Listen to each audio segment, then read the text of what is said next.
Friends, welcome back to our channel.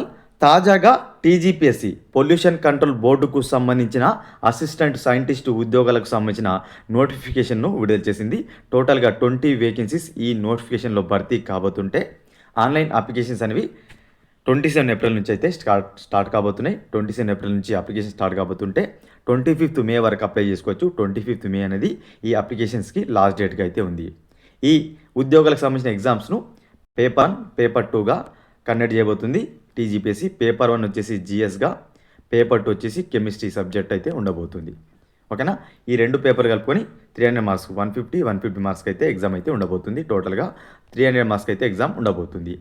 అయితే ప్రతి నోటిఫికేషన్ను గమనించినప్పుడు టీజీపీఎస్సీ ఎగ్జామ్ను ఏ మీడియంలో పెట్టబోతుంది అనేది స్పష్టంగా చెప్తుంది. కానీ ఈ అసిస్టెంట్ సైంటిస్ట్ ఉద్యోగాలకు సంబంధించిన నోటిఫికేషన్ మీరు గమనించినట్లయితే ఎక్కడ కూడా ఎగ్జామ్ ఏ మీడియంలో పెట్టబోతుంది అనేది స్పష్టంగా చెప్పలేకపోయింది.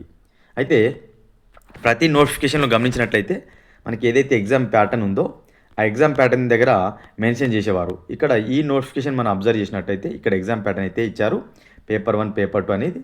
ఓకేనా. పేపర్ 1, పేపర్ 2 150 మార్క్స్ ఉండబోతుందని ఈ టేబుల్ కింద మనకు ఇంకొక టేబుల్ అనేది ఇచ్చేవారు అనమాట. పేపర్ 1 ఏ మీడియంలో పెట్టబోతున్నారు, పేపర్ 2 ఏ మీడియంలో పెట్టబోతున్నారు అనే ఒక టేబుల్ అనేది ఇక్కడ ఇచ్చేవారు. కానీ ఈ నోటిఫికేషన్లో మాత్రం ఎక్కడ కూడా ఏ మీడియంలో పెట్టబోతున్నాం పేపర్ 1 అని, పేపర్ 2 అనేది చెప్పలేదు. అయితే ఈ అసిస్టెంట్ సైంటిస్ట్ పోస్టులు నాన్ గెజిటెడ్ పోస్టులు కాబట్టి దాదాపుగా ప్రీవియస్గా మనం అబ్జర్వ్ చేసినట్లయితే నాన్ గెజిటెడ్ పోస్టులన్నీ కూడా పేపర్ 1, పేపర్ 2 బైలింగ్వల్లో పెట్టడం జరిగింది. అయితే ఇక్కడ మనం అబ్జర్వ్ చేస్తే ఒకవేళ పేపర్ 2 ఇంగ్లీష్ ఉన్నప్పటికీ పేపర్ 1 మాత్రం ఖచ్చితంగా బైలింగ్వల్లో తెలుగు ఇంగ్లీష్లో పెడుతూ వస్తుంది టీజీపీఎస్సీ. మరి ఈ అసిస్టెంట్ సైంటిస్ట్ ఉద్యోగాలకు సంబంధించి డెసిషన్ అనేది ఏ విధంగా తీసుకుంటారో తెలియదు. కానీ అప్లికేషన్స్ ఏవైతే 27 ఏప్రిల్ రోజు అప్లికేషన్ స్టార్ట్ అవుతాయో అక్కడ మనకు అడగడానికి అవకాశం ఉంది.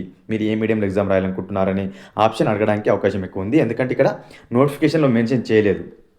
కాబట్టి అప్లికేషన్ స్టార్ట్ అయిన తర్వాత ఈ ఏదైతే మనకు ఎగ్జామ్ మీడియం ఉందో దానిపైన క్లారిటీ వచ్చే అవకాశం అవుతుంది. ప్రజెంట్ అయితే మనకు పేపర్ 1 మ్యాక్సిమంగా బైలింగ్వల్లో తెలుగు ఇంగ్లీష్లో ఉంటుంది. పేపర్ 2 అయితే మనకు అప్లికేషన్ స్టార్ట్ అయిన తర్వాత అప్డేట్ అయితే ఇచ్చే ప్రయత్నం నేను చేస్తాను. ఓకే ఫ్రెండ్స్, ఇది చాలామంది అయితే అడుగుతున్నారు కాబట్టి వీడైతే అప్డేట్ రూపంలో తీసుకొచ్చాను. ఓకే ఫ్రెండ్స్, మీరు మీ యొక్క ప్రిపరేషన్ స్టార్ట్ చేయండి. ఖచ్చితంగా ఈ ఉద్యోగాలకు సంబంధించిన ఇంపార్టెంట్ అప్డేట్స్ అని కూడా మీ ముందు తీసుకొచ్చే ప్రయత్నం చేస్తాను. Thank you friends, thank you so much.